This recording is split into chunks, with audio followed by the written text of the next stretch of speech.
আন্দোলন না থামে তাহলে তো তাদের পাকিস্তানে পাঠিয়ে দেওয়া ছাড়া আমাদের আর কোনো গত্যন্তর থাকবে না।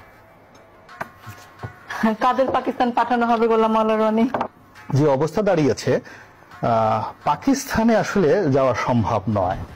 পাকিস্তানে যাওয়া সম্ভব নয়। ওনার কথা মতো যদি 4 কোটি রাজাকারের বাচ্চা এই বাংলাদেশে থাকে, তো 4 কোটি রাজাকারের বাচ্চা, তার সঙ্গে যদি 4 কোটি রাজাকারের বাপ ধরেন, বাচ্চার বাপ ধরেন, তাহলে তো আরো প্রায় 1 কোটি চলে আসবে, 5 কোটি। তারপরে এই রাজাকারের বাচ্চারা যদি কেউ বিয়ে করে থাকে, বউ থাকে, কারো যদি প্রেমিক থাকে, ওগুলো তো রাজাকার।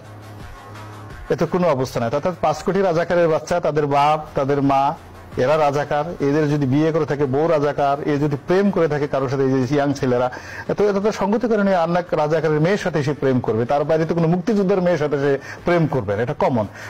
This number is more than 12 lakh. ওনার হিসাব অনুযায়ী নাম্বার হয়ে যায় 12 কোটি। 4 কোটি রাজাকার এই রাস্তায় এখন যদি থাকে, 12 কোটি হয়ে যায়। বউ, বাচ্চা, প্রেমিক, এগুলো সব ধরলে আর কি, নাতিপুতি ধরলে 12 কোটি লোককে আসলে পাকিস্তান যাওয়া সম্ভব নয়। বরং এই রাজাকারের বাচ্চারা, 12 কোটি রাজাকারের বাচ্চারা যদি এক হয়ে যায়, তারা অনেককে ভারতে পাঠিয়ে দিতে পারে। That is the dangerous game.